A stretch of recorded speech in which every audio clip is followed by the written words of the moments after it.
¿Qué le viene a la mente cuando piensa en la cárcel? Probablemente habitaciones oscuras y sucias y gente peligrosa que te hace mirar constantemente por encima del hombro. No para este hombre, que convirtió una prisión en su propio hotel personal con un proceso de salida muy sencillo. Esta historia es tan extraordinaria que incluso inspiró una película de Steven Spielberg, protagonizada nada menos que por Leonardo DiCaprio. Esta es la historia de Frank Abagnale y su gran fuga. En 1971, Frank Abagnale era escoltado al Centro Federal de Detención de Atlanta, Georgia. Estaba condenado a 10 años de cárcel por falsificar cheques. Parecía un procedimiento sencillo que ya se había hecho varias veces, pero lo diferente de este traslado fue que, por un pequeño error burocrático, Frank tuvo la oportunidad perfecta para planear su fuga, porque lo que los guardias de la prisión no sabían de Frank era que no era un falsificador de cheques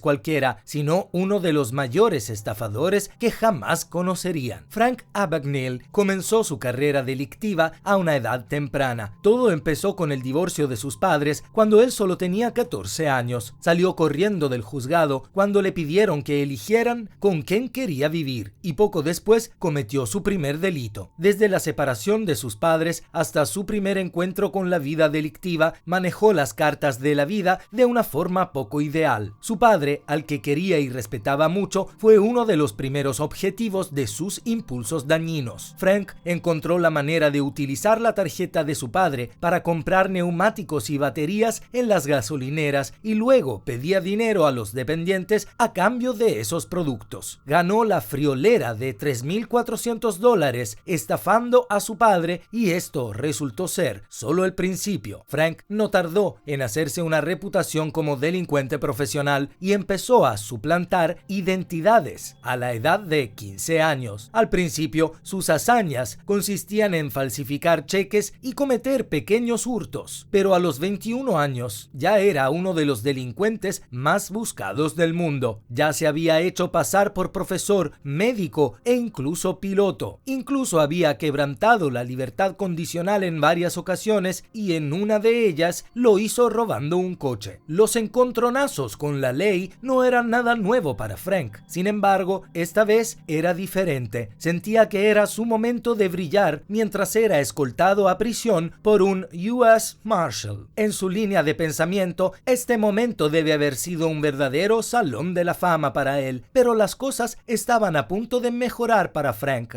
El U.S. Marshal que lo escoltaba había olvidado dar a la prisión el compromiso de detención de Abagnale. Esto era muy inusual para el procedimiento en cuestión. Incapaces de encontrar una explicación mejor para lo que no se daban cuenta de que no era más que un grave error burocrático, los guardias de la prisión llegaron a la conclusión de que estaban siendo investigados por Frank, de quien estaban seguros que era un inspector de prisiones encubierto del FBI. Los guardias le hicieron el juego a Frank y este empezó a planear su fuga. Se le daba muy bien meterse en la cabeza de la gente con poca confianza. Cuando tenía 17 años, convenció a la gente de que se había licenciado en la escuela de pilotos de American Airlines con un uniforme que había comprado en una tienda. También había conseguido abrir varias cuentas bancarias con distintos nombres y había falsificado su carnet de conducir para aparentar 10 años más sobre el papel. Así que no le resultó tan difícil convencer a todos los guardias de la prisión de que era una figura de autoridad simplemente por su comportamiento, que los guardias podían diferenciar de otros reclusos. Los guardias querían tener contento a Frank para que fuera indulgente con su revisión y no metiera a los guardias en problemas. Fue entonces cuando empezaron a cumplir todas y cada una de las peticiones de Frank. Los cimientos estaban listos. La administración de la prisión daba manga ancha a Frank y todas las prebendas por las que otros reclusos tendrían que luchar le eran concedidas con suma facilidad. Llamar a su amigo, claro, ¿por qué no? Aquí es donde su amiga Jen Sebring entró en escena. Jen tenía una tarjeta de visita que le había dado un agente del FBI, Joe Shea. Utilizó esta tarjeta para crear una nueva en la que introdujo la información de Frank. A continuación se hizo pasar por periodista y dijo a los guardias de la prisión que estaba escribiendo un artículo sobre la cárcel y que quería entrevistar a Frank para obtener más informaciones. Una llamada y una visita de Jane más tarde, Frank tenía en sus manos el billete hacia su libertad, una tarjeta falsificada del FBI. No es una gran sensación cuando tu intelecto es tan validado, cuando algo que sospechabas resulta ser cierto. Eso es exactamente lo que sintieron los guardias cuando Frank, el inspector encubierto, agitó su identificación delante de sus narices. Por supuesto que los estaba espiando. Lo habían descubierto desde el principio. No eran tontos,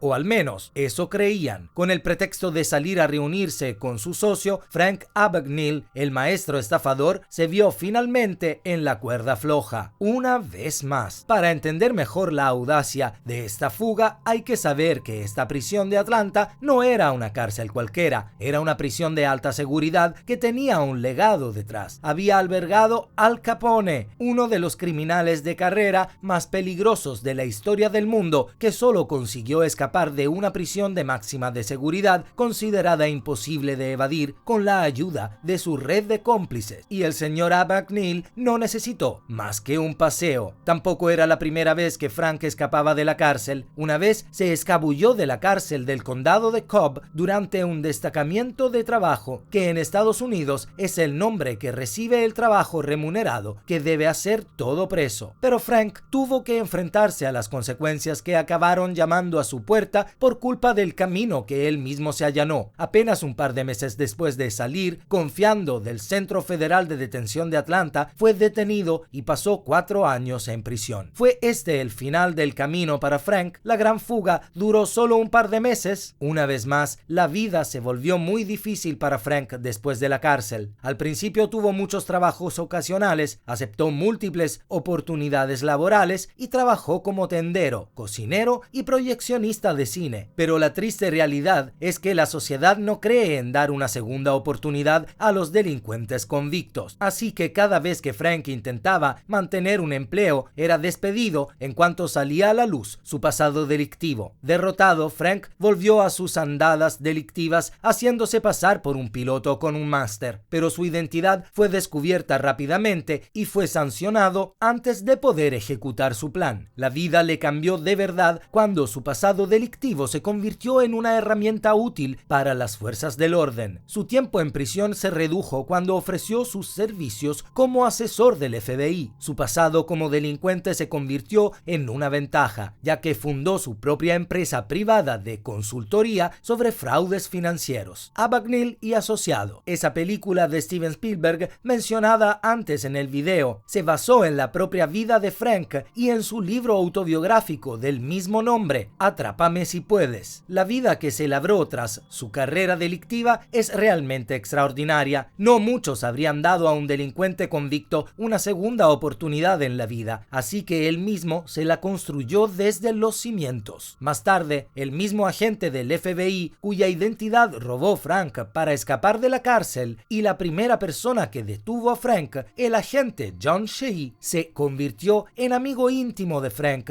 cuando este empezó a trabajar para el FBI. Shea dijo una vez sobre Frank: no era un tipo de delincuente violento, ni pistolas ni cuchillos, nunca hacía daño a nadie, no era su estilo, usaba su cerebro y su chulería para hacerse pasar por lo que suplantaba. El personaje imitado de John Shea en Atrápame si puedes fue interpretado por el legendario Tom Hanks. En cuanto a la prisión de Atlanta, desgraciadamente perdió su reputación de gran prisión de máxima seguridad, de la que se sigue escapando al día de hoy. En su día fue una prisión de alta seguridad, pero más tarde se convirtió en una prisión de seguridad media y hoy, con una grave falta de servicios y de seguridad, se ha convertido en una prisión con un muy bajo nivel de seguridad. La prisión no solo supone una amenaza de fuga de más reclusos, sino que tampoco cubre las necesidades básicas, no solo de los presos, sino también del personal de seguridad que trabaja en ella. Mientras a Frank le sigue yendo bien y ayuda al gobierno a llevar a los estafadores ante la justicia, el sistema penitenciario destinado a retener a estos delincuentes sigue deteriorándose. Quizás si Frank tuviera que escapar hoy, no tendría que trabajar demasiado. Después de todo,